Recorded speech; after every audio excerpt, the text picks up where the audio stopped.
আমি অনুসূচিত যুৱ ছাত্ৰ পৰিষদে আজি 4টা দিন ধাৰাসাৰ আমি লাগি আছো। আমি লাগি থকা কাৰণ এটাই যে আমাৰ অনুসূচিত যুৱ ছাত্ৰ পৰিষদে এটা কাৰণে লাগি থকা হৈছে যে আমি অনুসূচিত জাতি ৰাইজৰ কাৰণে আমি সদায় মাত মাতি আহিছো। আমাৰ সংগঠনে আমি জাতিৰ কাৰণে কাম কৰি আহিছো।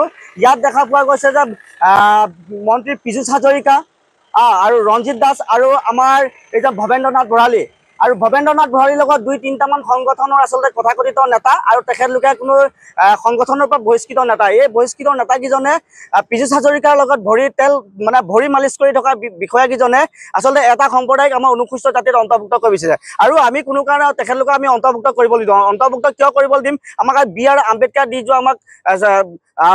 দি যোৱা সংবিধানৰ যি অধিকাৰত আমি আচলতে প্ৰাপ্য পাইছো, সেই প্ৰাপ্য আমি বেলেগক দিব নিবিচাৰোঁ। যিহেতু আমাক লঞ্চিত বঞ্চিত কৰা ব্যক্তি বুলি ভাবে, যিটো নিজকে উচ্চ বৰ্ণ ব্যক্তি বুলি ভবা ব্যক্তিসকলে এতিয়া কিন্তু অনুসূচিত জাতিত অন্তৰ্ভুক্ত হ'বৰ কাৰণে তেখেতলোকে আচলতে কিহৰ কাৰণে অন্তৰ্ভুক্ত হ'ব বিচাৰিছে?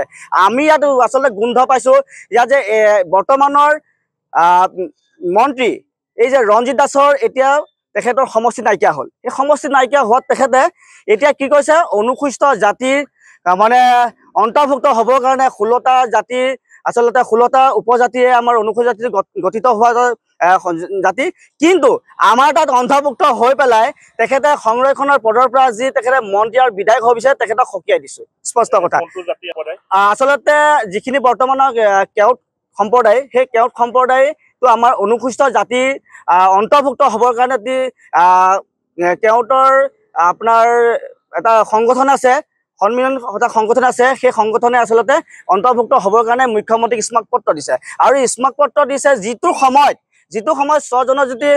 6টা জনগোষ্ঠীক যিটো আচলতে দিব লাগে, মৰ্যাদা দিব লাগে, সেই মৰ্যাদাটো দিয়া নাই। কিন্তু অনুসূচিত জাতিৰ মানুহক তাৰপিছত দুৰ্বল পায় তেখেতলোকে যিখিনি আচলতে বুদ্ধি কৰিছে, অন্তৰ্ভুক্ত কৰাৰ যি চেষ্টা কৰিছে, সেইটো আমি কোনো কাৰণে হ'বলৈ নিদিওঁ। আমাৰ স্পষ্ট কথা। আজি আমি গোলাঘাট জিলা সমিতি আৰু আমাৰ জেলমনিৰ আঞ্চলিক সমিতিৰ লগত মই কেন্দ্ৰীয় সমিতিৰ প্ৰচাৰ সম্পাদক হিচাপে মই তেখেতৰ লগত সহযোগিতা কৰিছোঁ। আজি জেলমনিৰ পৰা আমি লাওভগাই তিনিআলিলৈ প্ৰায় আমি 2.5 কিলোমিটাৰ খোজকাঢ়ি আহি ইয়াত আমি জোখ সমদল কৰিছোঁ।